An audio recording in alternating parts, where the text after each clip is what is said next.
Assalamualaikum warahmatullahi wabarakatuh. Materi seni budaya kelas 7 semester ganjil. Sebelum kalian mengikuti pelajaran ini, marilah kita berdoa. Berdoa mulai.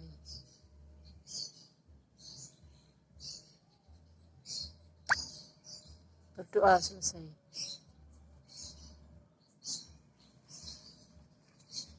Seni rupa. Seni rupa adalah karya seni yang bisa dilihat dengan indera penglihatan. Karya seni rupa ada dua macam, yaitu karya seni rupa 2 dimensi dan karya seni rupa 3 dimensi. Karya seni rupa 2 dimensi yaitu karya seni yang mempunyai ukuran 2, yaitu panjang dan lebar. Karya seni rupa 3 dimensi yaitu karya seni rupa yang mempunyai ukuran panjang, lebar, dan ketebalan atau ruang.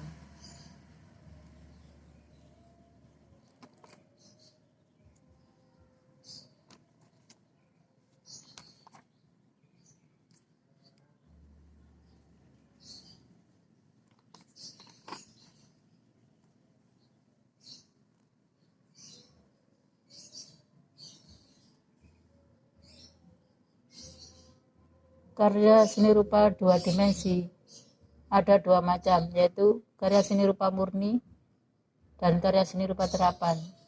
Karya seni rupa murni yaitu karya seni rupa yang bisa dinikmati keindahannya saja. Karya seni rupa terapan yaitu karya seni yang di samping dinikmati keindahannya juga bisa diterapkan fungsinya atau diambil kegunaannya. Karya seni rupa terapan 2 dimensi yaitu karya seni rupa yang punya ukuran panjang, lebar, dan ketebalan. Karya seni rupa 3 dimensi yaitu karya seni rupa yang punya ukuran 3 dimensi yaitu ketebalan, panjang, dan lebar. Misalnya rumah adat seperti rencong dan pedang serta patung. Benda-benda seni rupa terapan yang dihasilkan di berbagai daerah antara lain kerajinan batik. Kerajinan batik Jawa Tengah dan Yogyakarta mempunyai syarat akan filosofi. Batik Jogja dan Solo, juga Surakarta, mempunyai hubungan yang sangat erat. Batik Pekalongan dan Semarang. Batik Pekalongan memiliki ciri pesisir dengan corak ragam hias alami. Batik Jawa Timur. Jawa Timur termasuk daerah penghasil batik antara lain Madura, Tulungagung, Pacitan, Ponorogo, Mojokerto. Batik Jawa Barat yaitu Cirebon dan Tasikmalaya. Batik khas Tasikmalaya biasanya punya warna dasar kuning, merah, ungu. Batik Bali. Batik Bali dihasilkan di daerah Gianyar dan Denpasar. Batik Sumatera biasanya dihasilkan di daerah Padang, Sumatera Barat, dan Jambi. Bahan-bahan yang alami digunakan yaitu akar-akar yang dicampur dengan tanah liat. Kerajinan ukir. Kerajinan ukir di Nusantara antara lain Jepara, Cirebon, Bali, Kalimantan, Papua, Sumatera. Kerajinan anyaman. Kerajinan anyaman yaitu dibuat dari bahan alami dan bahan sintetis. Bahan alami biasanya dibuat dari bambu dan rotan, juga dibuat dari mendong.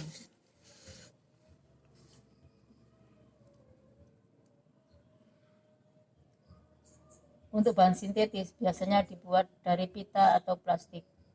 Kerajinan topeng. Topeng merupakan hasil kerajinan karya seni yang biasanya dipakai untuk raut wajah. Kerajinan tenun. Tenun merupakan hasil kerajinan tradisional yang dibuat dengan teknik dan alat khusus. biasanya penghasil tenun yaitu Kalimantan, Minangkabau, Sumatera, Lampung, Flores, NTB, NTT, Sulawesi. Kerajinan wayang. Wayang merupakan budaya di Nusantara yang ceritanya berasal dari budaya Hindu, India. Kerajinan keramik. Kerajinan keramik merupakan hasil karya kerajinan yang berbahan dasar dari tanah atau tanah liat.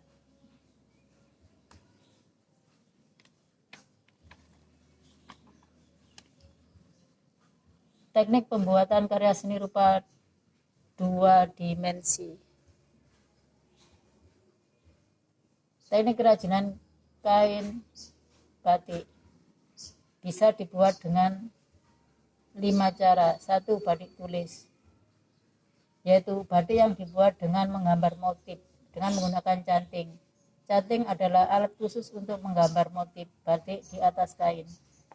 Batik cap, yaitu batik yang dibuat dengan menggunakan teknik cap. Biasanya dibuat dari tembaga yang dibubuhi malam atau lilin yang dipanaskan. Batik sablon, yaitu batik yang dibuat dengan menggunakan plis. Batik printing, yaitu batik yang dibuat dengan menggunakan printing atau mesin. 5. Batik lukis, yaitu batik yang dibuat dengan teknik melukis langsung di kain. Teknik kerajinan wayang kulit. Wayang kulit dibuat dengan teknik pahat dan sungging atau gambar dengan bahan cat dan alat sederhana. Desain wayang kulit dibuat sesuai dengan pakem yang sudah ditetapkan dari warisan nenek moyang. Teknik kerajinan kain tenun. Kain tenun dibuat dengan cara memintal benang sedikit demi sedikit dengan alat tenun sehingga menjadi kain. Teknik kerajinan sulaman atau burdil. Sulaman atau burdil dibuat dengan menggunakan mesin jahit atau dengan teknik tusuk jarum.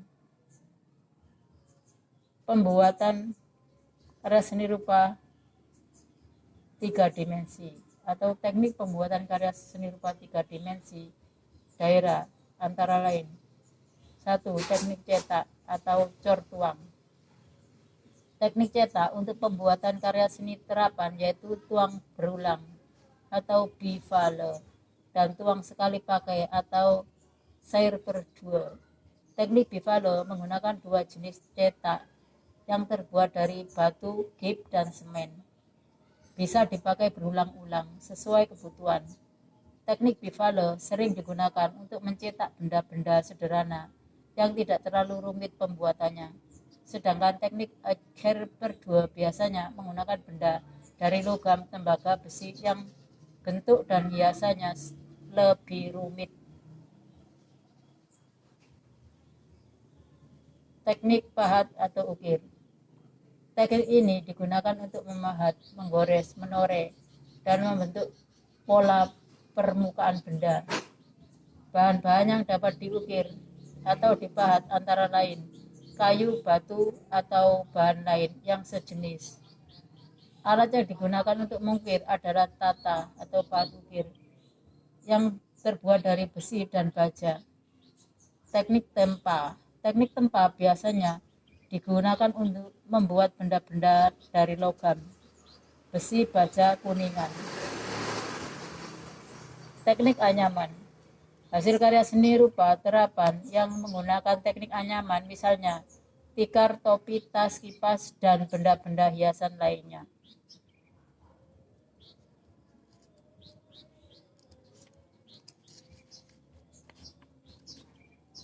Menggambar bentuk objek 3 dimensi.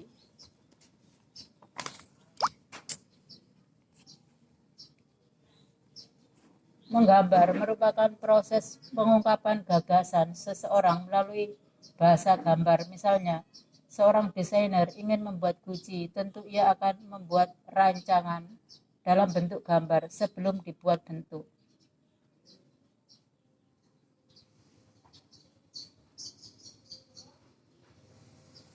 Ada beberapa macam bentuk benda. 1. Menggambar bentuk benda kubistis. Bentuk kubistis adalah benda-benda yang berbentuk kubus. 2. Menggambar bentuk silindris adalah benda-benda yang digambar dalam bentuk silinder. misalnya botol, gelas, piring, mangkok, dan sebagainya. Menggambar bentuk benda bebas.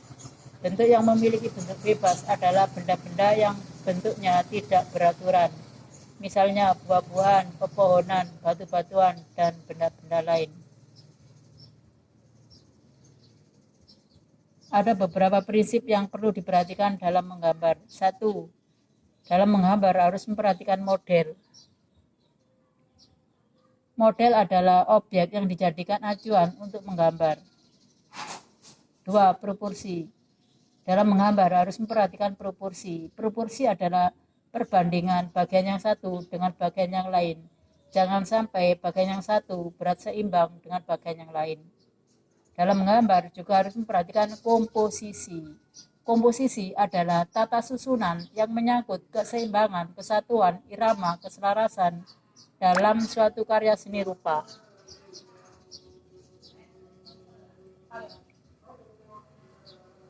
Keseimbangan, yaitu balance. Keseimbangan penggambaran objek benda yang memberi adanya kesan keseimbangan antara bagian yang satu dengan bagian yang lain. Satu sisi dan yang satu sisinya lagi. Kesatuan. Kesatuan adalah suatu penggambaran objek yang memberikan kesan adanya kesatuan unsur-unsur yang terpadu atau menjadi satu. Dalam menggambar juga harus memperhatikan irama. Irama adalah suatu penggambaran objek yang memberikan kesan pergerakan dengan alur yang teratur. Misalnya garis-garis lurus, garis-garis lengkung, garis-garis bergelombang, menjadikan irama yang bisa menjadi point of interest atau perhatian atau yang menarik. Berikutnya, dalam menggambar juga harus memperhatikan keselarasan. Keselarasan yaitu selaras atau serasi antara warna-warna yang mendukungnya. Dalam menggambar harus juga memperhatikan